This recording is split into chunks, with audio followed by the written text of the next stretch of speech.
Hi, everyone. I'm Vicki, and welcome to another edition of Conversations with Vicki. Today, I have a really special guest. You are going to so love this conversation.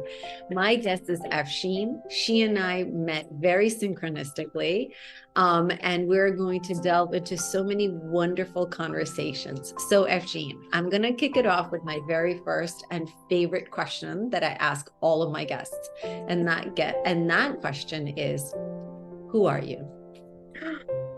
That is such a loaded question.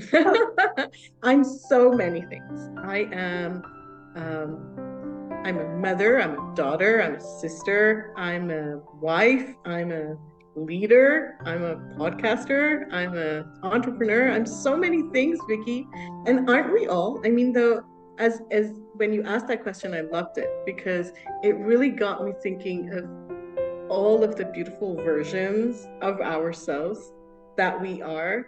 But I think when I really hope for, what I really hope for is that across all of those versions of myself, I am authentic and fully integrated and not different people to different people, you know? I'm going to stop there. Does that answer your question, or do you want me to say something? Do you want me to share more? No, I love that because you're starting to touch on something very interesting, which is authenticity. So I love that. Okay, so this is wonderful. So my second question to you is going to be just around, where are you in your life right now? And what was your journey to get here? Where am I in my life right now is probably easier to answer. So I live in Switzerland and I run a leadership development company where I support clients globally in the leadership development space, whether it's leaders or whether it's leadership teams. And that from a professional perspective. And then on a personal perspective, I live in Switzerland because my husband is Swiss. And I have a 7-year-old son going on to 17 already. More about that later. And when I'm not hanging around with the two of them, discovering the wonders of Europa Park, which is like the Disneyland of Europe, I am doing yoga, flamenco, kickboxing, meditation. So I have a really big variety of interests. And but I think I've cracked the code in terms of what it is that keeps my interest, and that is really just a variety of fascinating experiences, which I get to have with my two partners in crime who also love adventure, love to travel, and and somehow I roped my son into doing kickboxing with me, so who also join me in my less adventurous, more health focused pursuits. Oh, I love that. So it's really no, because I'm about to start doing jujitsu. There's something about martial arts that is Yes. drawing me to it. Mhm. So I really love that. And you do flamenco? How Yes. amazing. Not very well. I My mean, teacher would say not very well, but I do it because I find it interesting. But also, flamenco is very much a singular dance, right? It's one of the only dances that are alone. You don't have to have a partner to do it. And I love its very sort of assertive stance and powerful. And I think every woman should be out there doing her own version of flamenco. So I found it extremely empowering to take on. And I guess both of those things, kickboxing and flamenco, go back to sort of where I came from. So if I were to tell my story through those two as metaphors, I've always had a um, I've always had a desire to learn how to dance.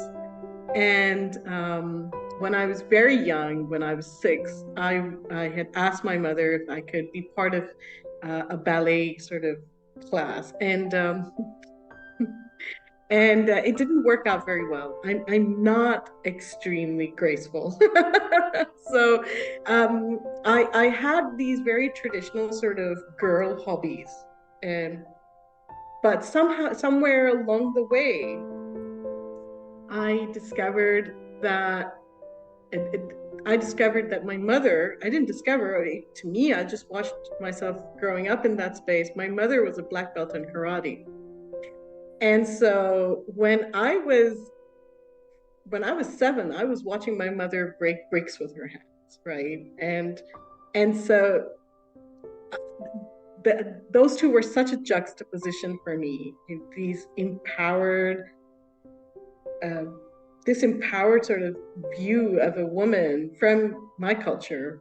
I have pictures of I have visions, I have memories of my mother being in the front of a sea of men, right? All of them doing karate moves, and her kicks being the highest, and her bricks breaking the fastest, right?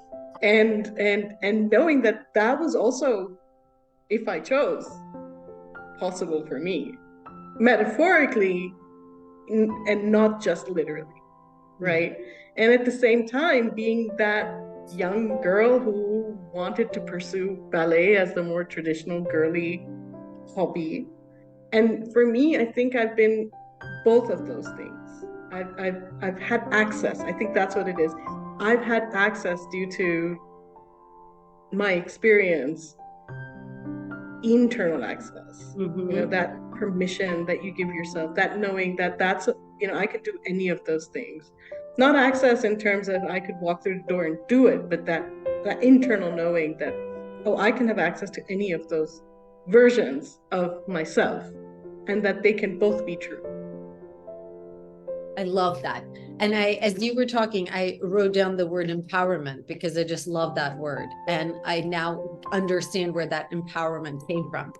But I'm going to ask you to double down on that a little bit, because so many people, and I'm going to say women, feel disempowered, especially, we are conditioned as little girls, and I had that conditioning personally, to be disempowered.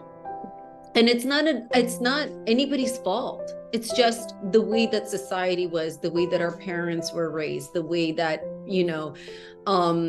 just culturally, that's where we had been for so many years, right? But you being a woman who did step into her power and who did recognize her empowered state, right? You're an entrepreneur. I mean, let's talk about empowerment. Entrepreneur, raising your hand in life. You dance a dance of flamenco, which is just a woman who is claiming her power, right? With her body movement. You've seen your mother be a karate black belt. What advice would you give to women that are younger, that maybe don't feel that sense of empowerment? How can they find their power, and how can they step into their power? Yeah, I think that the one thing that I have always given myself permission to do is question the norms. Just question the norm. You may and try to come up with your own answer rather than the answer that someone else might give you. Societal norms are so deeply entrenched that we start to believe that they are the only truth, right? And I think that that's probably the one thing, if we started questioning, is that the only truth? So can women only be ballerinas, or can they also be black belts in karate? And oh, but I don't see anybody like that. Well, does that mean that I can't physically practice that? Of course you can. And so just being able to distinguish between an accepted societal norm and what's possible is really important, right? And I think that we stay within those defined societal norms because they keep us warm and comfortable. They keep us safe. They help us navigate life in a way that is known, that is understandable, and that is fully supported by others. And I think, and I think everybody has a right to choose that, if that's what you want to choose. If you want to choose a societal norm that fits your needs, your priorities, your hopes for your life, then do it. You have also have the right to choose different if that norm doesn't encompass what has so far been possible. You are welcome to do that. And yes, the trade-off is then that it won't be as comfortable, and that you might lose some friends along the way. Yes. So choose, and then lean in and own it. And I think then you can be empowered in any one of those contexts. You get to choose that. I'm going to add a little bit to that because I love what you're saying. So I love the word, even the word that you're using right now, choose, because choice in itself is empowerment. Yes, absolutely. Because then it is you who is making that decision and is owning your life, instead of you taking your power and handing it over to somebody else. So I love the fact that you're using that word choice. And the thing is that we so often forget that we do have a choice. Yes. Every moment we wake, every day we wake up, we get to choose the life that we want to live. There's always a choice, right? So I love that. And the other thing that I'll add to is that, my daughter, I have an 11-year-old daughter, and she and I walk to school together. And so she loves to bake. And she also loves math and science. And so she talks a lot about, like, what should I be when I grow up? She's like, Mommy, well, should I be a baker or should I be a scientist? Right. And so I'm like, love those choices. Right. I love those choices. And then I said to her, I'm like, well, sweetie, what if we figure out a life of and? Is there a life where you could be both a baker and a scientist? Yeah. Could you be a food scientist? Like, what if we go and research what a food scientist does, right? Right. Or could you be a scientist during the day and have a bake shop or something on the side? Like, could that be a hobby or vice versa? Like, whatever that might be. But I always try to look at, like, could you live a life of and instead of it being a life of or, right? So clever. I love that. I love that we can also choose both those realities, and that they can both coexist. That's what mental flexibility, that's the definition of mental flexibility. Knowing that two completely opposing truths can actually coexist, right? And I love that you're bringing them to saying, hey, maybe there's an and. And what comes up for me as some choices are harder to make than other choices. When you said we always have a choice, sometimes we do have a choice, but the harder choices don't really feel like we have the choice to choose them, really, because there's so much to lose and there's so much at risk. And so then you can really feel as though you've been stuck in a corner. And I think from a lifetime of making difficult choices, one of the things that I've learned is, if you want to make the more difficult choice, because somehow something inside you calls to that and you feel called to it, surround yourself with allies, because there's nothing that you can do alone. And this is the truth. Every time I have made a really difficult choice in my life, I have been fortunate and hindsight being 2020, that in those moments, somehow along the way, I have found 1, 2, 3, 4 allies who have said, we'll walk this path with you, or we'll take you along, or we'll help you think through how to do this because I've gone through this. And I think that's super, super important. And it would have been very hard for me to make those choices alone. Love that. Oh my God, that gave me chills. Yeah. And as you're talking, I'm like, yep, I know exactly who those allies have been in my life. Like I just knew immediately when you said that. So I love that. Yeah. So I have another question for you. We're going to pivot a little bit. So for those of you watching, Afsheen and I met because Afsheen has a phenomenal podcast that everybody should check out. And that's what I want to lean into. So, and the reason we met is because Afsheen has been leaning into empowering women, I think, if I may say so, right? Empowering women by running your podcast and really trying to shine a light on women leaders specifically. And I raised my hand and I was like, oh, Afsheen, I would love to come to your podcast. Let's talk. But I want to ask you, what was the genesis and what was the inspiration behind that podcast? Can you tell us a little bit about that? I wish I could tell you it was like this magical moment. I have to say it happened over a pizza. Yeah. Okay.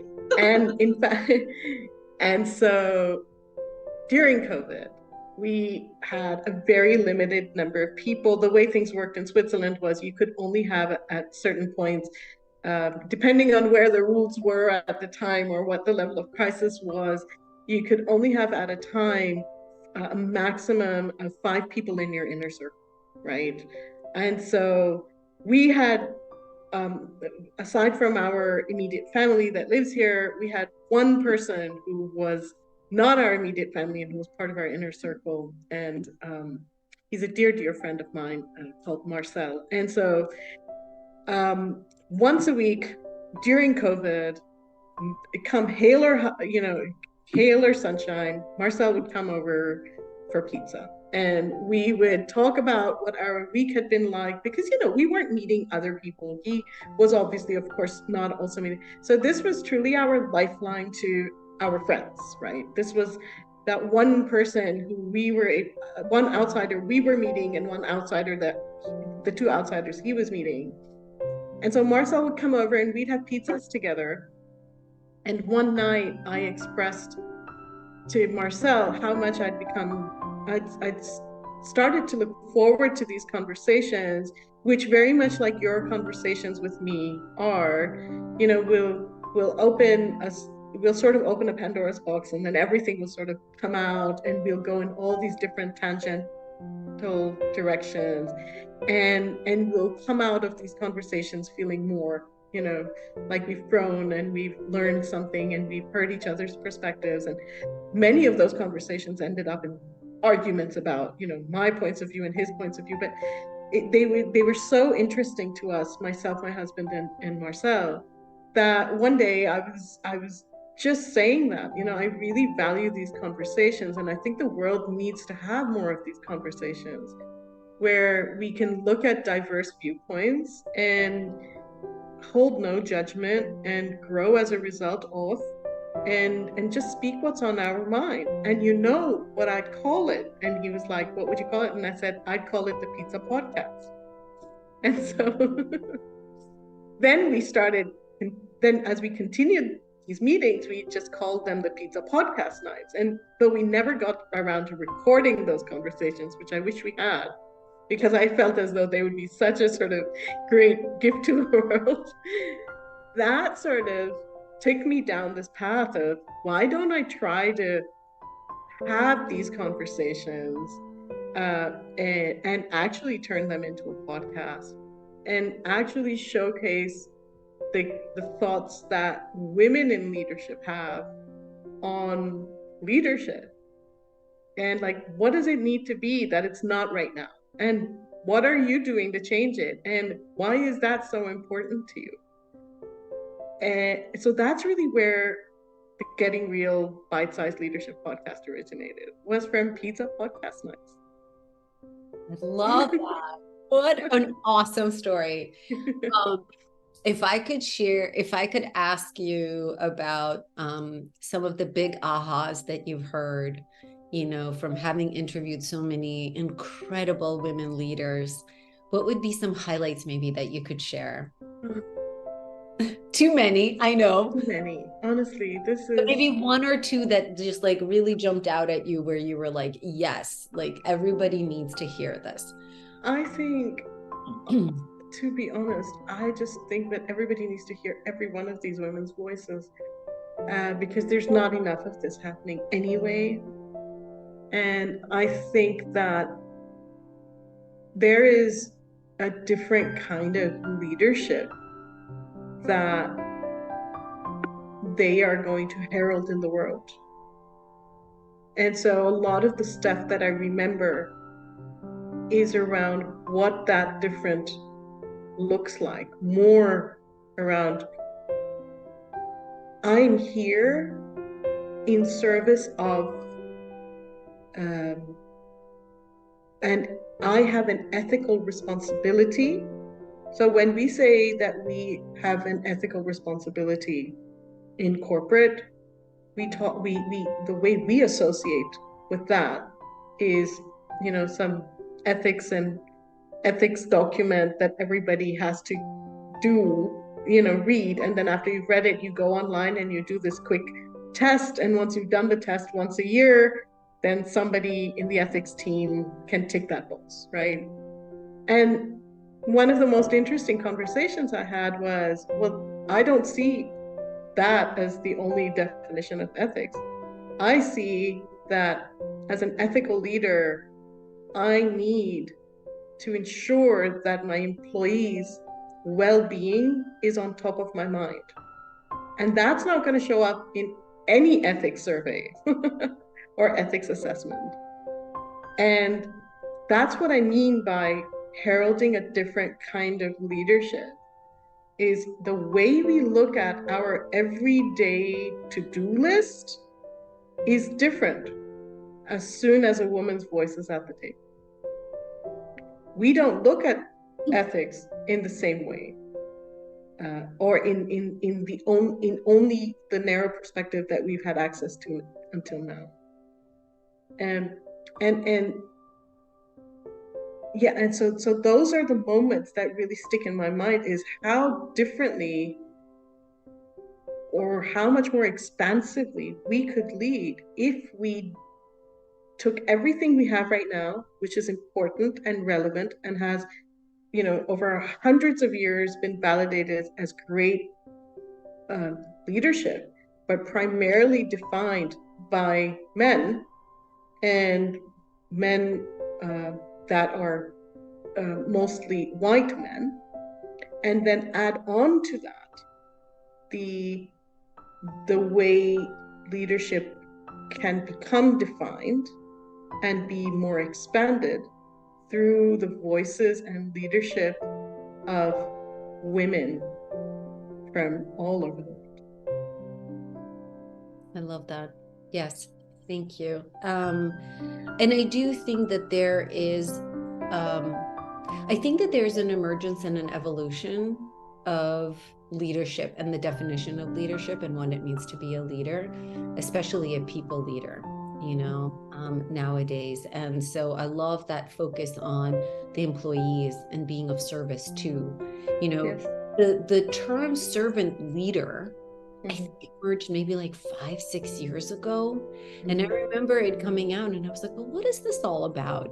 And, as you look at its concepts, it's really about being in service to your people.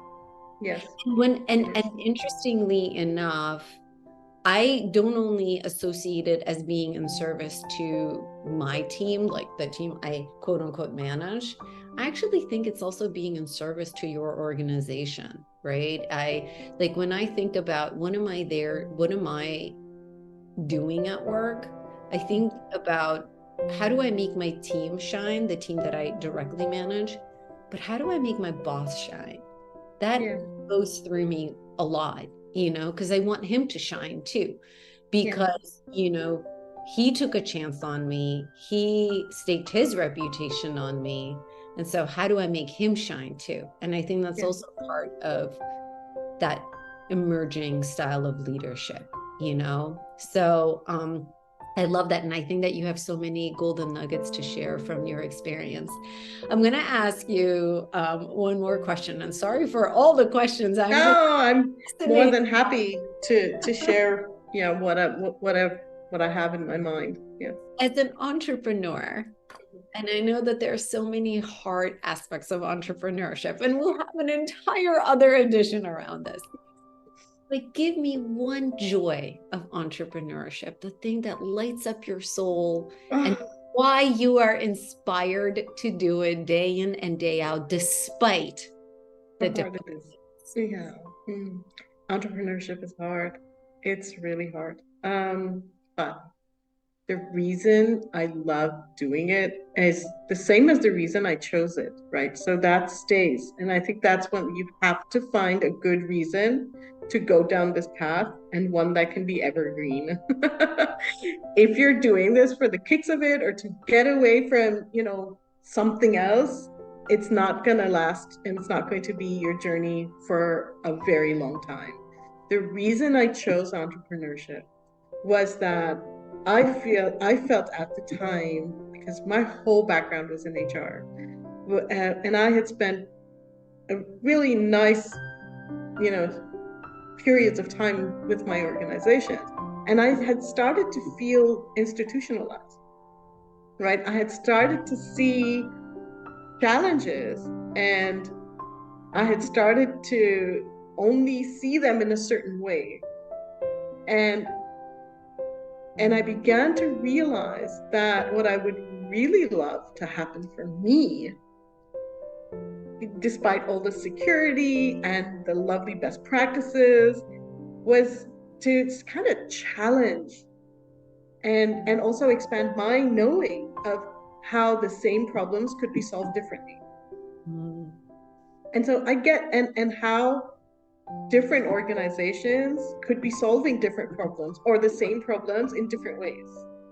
And as you know, I love to do lots of different things. And so this was really appealing to me, this thing about going out there and sort of playing in a much bigger sandbox and seeing what I could learn from that, And so that's what I did. I left in pursuit of a much bigger sandbox with much more organizations and much more challenges, and therefore, which challenged me a lot to find newer ways to respond.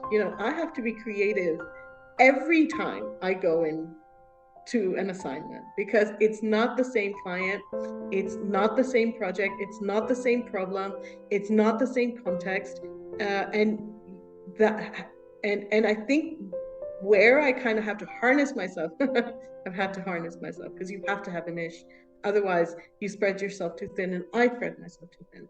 So I focus on the pharma, FMCG, and beverages sectors because I in general understand their challenges and their speak as well. But that's still a very wide sandbox to play in. And then in that sandbox, I have plenty of diverse topics that I can support and create value in. So that's sort of, why I chose entrepreneurship. I didn't want to be institutionalized. I wanted to be able to solve big problems in a variety of ways for a variety of clients, and maybe even offer, some best practices from here, over here, and basically make leadership in corporate much better than it is right now through just some contribution by myself. Yeah. And you're making your own mark on the world, right? I'm Because you have hoping your to own, do that. which you are, and I know you are. You're amazing. So for those of you who don't know, Afsheen and I are going to be launching a podcast, and I'm going to be asking you so many questions as you're talking. I'm like, oh my God, I have so much to ask you and to learn. Yes, and likewise. I mean, I'm going to be tapping into all the stuff that goes on in that mind of yours, and I'm gonna open, you can have an open house in my brain, and we can tap into each other's thoughts and ideas, and see what emerges. Oh, I love that. I look forward to that. Yeah. Same, same. So yeah, so Afsheen and I are going to be launching a podcast for those of you who are watching, and we will be certainly promoting it on all of our channels, and you will be finding out about it more. But there is the teaser, and we're going to focus on so much more than just, why are you a leader or what inspires you as a leader. We're going to get tips, and I'm going to probe into all the things that around, people leadership and development, and even questions like how did you even get your first client, right? That's, I think, the question essentially for every single entrepreneur. Blood, sweat, and tears, my friend. Awesome. And I want to hear how all of those came about. So absolutely come back and listen to our conversation. So Afsheen, as we wrap up our discussion, and I so loved the nuggets and the wisdom that you've been able to share with my audience, I want to ask you in closing, if there was one piece of advice that you could give watching to the people watching today, and it's men and women. So interestingly enough, my YouTube channel, believe it or not, skews more male than it does female. So I have 55% of my audience is men, and 45% is female. And then if we delve down even further, of course, I'm in marketing, so I love to look at data and geek out on my numbers, right? But when I delve down even further, what's interesting is people who are interested in content around self-development, inner growth, inner development. My audience skews younger. So this is folks who are watching, and they're like 25 to 50 or so, in that age range. What advice would you want to leave the viewers with? Yeah, that's a really loaded question. Okay. So I will just say this. Having lived and worked in 8 countries across 3 continents in the last 25 years, my advice to anybody watching is to keep your mind open to what's possible. I come from a culture where a lot of things are not possible, and for women. And I think part of that has to do with societal norms and other conditioning. And I think it's been my life's work, my life's journey, and my life's calling, to challenge them. And so it doesn't matter how far you get after asking the question, but just ask the question: what is possible? Is it really only what I'm being told? And if you can just get that far, I think life just becomes richer, and I think that all of us might have a greater level of tolerance for each other as well. So yeah, that's what I would say. Just keep asking yourself, what's possible? Is it really as limited as what I'm being led to do? I love that. Yeah. I think that really summarizes our conversation, because there's our conversation. We started with empowerment, your journey towards empowerment, how you got there, all the amazing life examples that you've had around empowerment. And I think it does go back to the question of what is possible. And I think that when we ask ourselves that questions, that's when we start to step into our courage to at least imagine a life that is beyond the one that perhaps we're living today. So I love that. I love that. Thank I you. think that summarizes it. So thank you. Thank you for You are so welcome. Thank you for inviting me. I've loved it. I've had so much fun in this conversation with you. I can't wait to do more. wait until we start doing this. This is Yes. amazing. So thank you. Yay. Thank you.